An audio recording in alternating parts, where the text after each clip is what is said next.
Hello friends, मैं हूं doctor Shubha Agrawal, oral and dental surgeon. तो आज मैं आपको बताने जा रही हूं दांतों की गंदगी और दांतों की गंदगी साफ करने के कुछ उपाय। क्या होती है दांतों की गंदगी? दांतों की गंदगी दो तरीके की होती है। पहली गंदगी जो दांतों की सिर्फ ऊपरी सतह पर होती है और दूसरी गंदगी जो दांतों के अंदरूनी टिश्यूज में भी चली जाती है। तो जो अंदरूनी गंदगी होती है उसको साफ करने का तरीका अलग ही होता है। वो हमारी मशीनों से या किसी केमिकल से साफ नहीं हो सकती है। तो जो एक्सट्रिंसिक स्टेन होता है, जो सिर्फ हमारे दांतों के बाहर होता है, उसे क्लीन करने के तरीके मैं आपको बताती हूँ। तो सबसे पहले हम जानते हैं कि दांतों में गंदगी के क्या क्या कारण हो सकते हैं। पहला, चाय कॉफी अधिक मात्रा में पीना। दूसरा, गुटखा सुपारी इन सब चीजों का अधिक मात्रा में सेवन करना। तीसरा, मुंह का सूखापन, साइकोलॉजिकल स्ट्रेस, इन सब चीजों के कारण हमारे दांतों में गंदगी होती है। कुछ दवाइयों का अधिक मात्रा में सेवन करने से भी हमारे दांतों में स्टेन आ जाता है। कुछ सिरप जैसे आयरन और फॉलिक एसिड का आप सिरप पीते हैं तो आयरन के कारण भी हमारे दांतों में स्टेन आ जाता है।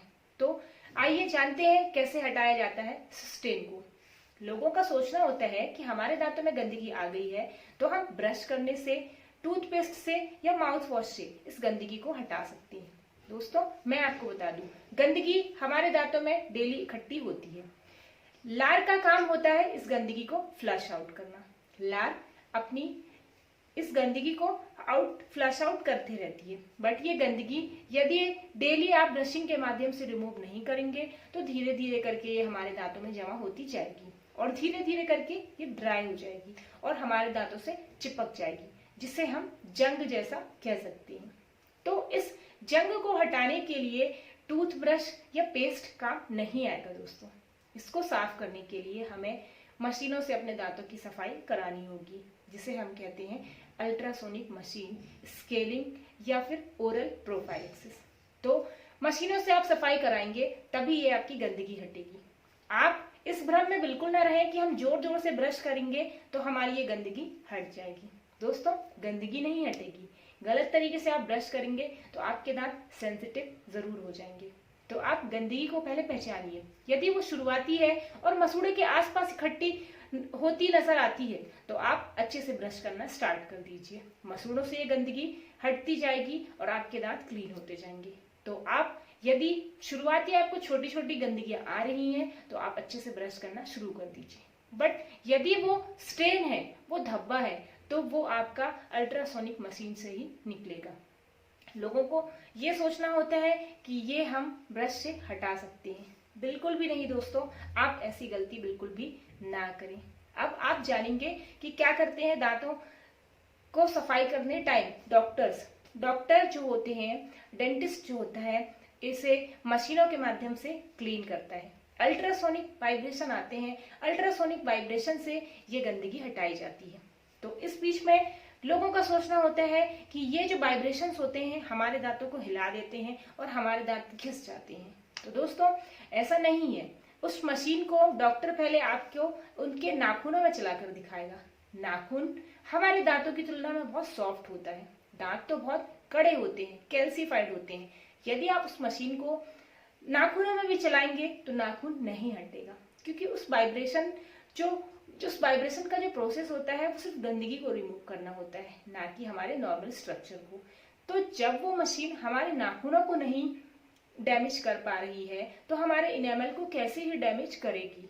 उस वाइब्रेशन का काम होता है सिर्फ हमारे दांतों में फंसी हुई गंदगी को हटाना, और उस वाइब्रेशन से हमारे दांतों में फंसी हुई गंदगी रिमूव हो जाती है। तो डेंटिस्ट अल्ट्रासोनिक मशीन के माध्यम से आपके दांतों में फंसी हुई गंदगी को रिमूव करते हैं, ना कि आपके दांतों को और हिलाते हैं और दांतों को घिसते हैं। वो जो वाइब्रेशन होता है, वाइब्रेशन के कारण हमें साइकोलॉजिकल ऐसा लगता है कि हमारे दांत और भी हिल रहे हैं। तो आप इस भ्रम में बिल्कुल भी ना रहें। हर 6 महीने में आप अपने दांतों की क्लीनिंग करवा सकते हैं। इसके साथ साथ आपके दंत चिकित्सक आपको बहुत सारे परामर्श देते हैं। उन सब चीजों को आप फॉलो करते हैं तो दोबारा आपके दांतों में गंदगी नहीं आएगी।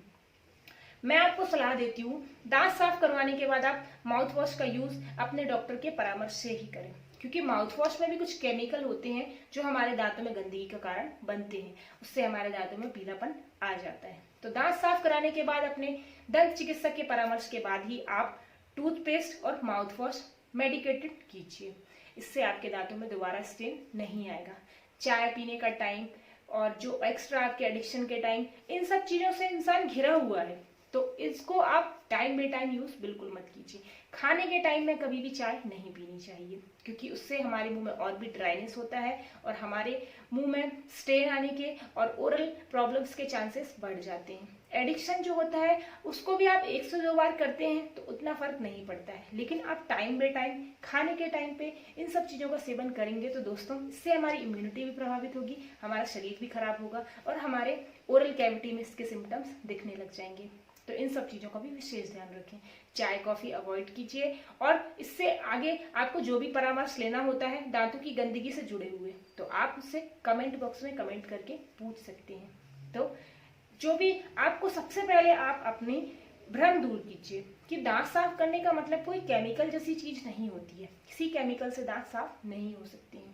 बहुत सारे लोग होम रेमेडीज बताते हैं, नींबू और शक्कर, नींबू और नमक से अपने दांत साफ कीजिए, ये लगाइए वो लगाइए। दोस्तों ये सब हमारे दांतों की गंदगी को रिमूव नहीं करेगा, बल्कि ये हमारे दांतों की जो आउटर कवरिंग होती है जिसे हम इनेमल कहते हैं, ये इसको भी खराब कर देगा। तो ऐसे भ्रम में आप बिल्कुल भी ना रहें। जो ट्रीटमेंट होता है उसको फॉलो कीजिए। सबसे पहले आप परामर्श लीजिए डॉक्टर से, क्योंकि परामर्श ही आपके दांतों को सही तरीके से डायग्नोस कर पाएगा कि आपके दांतों में गंदगी है तो किस तरीके की है। सबसे पहले आइडेंटिफाई करना जरूरी होता है, उसके बाद ट्रीटमेंट। तो अच्छे एजुकेटेड दंत चिकित्सक से आप अपना परामर्श लीजिए, उसके बाद ही आप अपने दांतों के साथ ट्रीटमेंट लीजिए। क्योंकि एक टूथपेस्ट भी महंगा है दोस्तों। यदि बिना परामर्श के आप एक टूथपेस्ट भी यूज करते हैं तो वो भी 100 रुपीज का आता है, वो भी आपके लिए महंगा है, आप उसे भी यूज ना करें। लोगों का कहना होता है सेंसोडाइन टूथपेस्ट करने से या थर्मोकाइन पेस्ट टूथपेस्ट करने से हमारे दांतों की झंझनाहट कम हो जाती है। बट सबसे पहले आप दांतों की झंझनाहट का कारण जानिए। डायग्नोसिस मुख्य होती है, उसके बाद ट्रीटमेंट आप ले सकते हैं। यदि आपके दांतों में ज्यादा प्रॉब्लम नहीं है तो आपके ट्रीटमेंट का कॉस्ट भी उतना नहीं होगा। तो आप डरिए नहीं, उससे सामना कीजिए, आप भी सही डायरेक्शन में जा सकते हैं। लगातार जुड़े रहिए मेरे इस चैनल केयर एंड क्योर से। मैं आपको और भी जानकारियां देती रहूंगी। मेरे चैनल को सब्सक्राइब कीजिए और मेरी वीडियो को लाइक कीजिए। Stay happy, stay healthy. Thank you.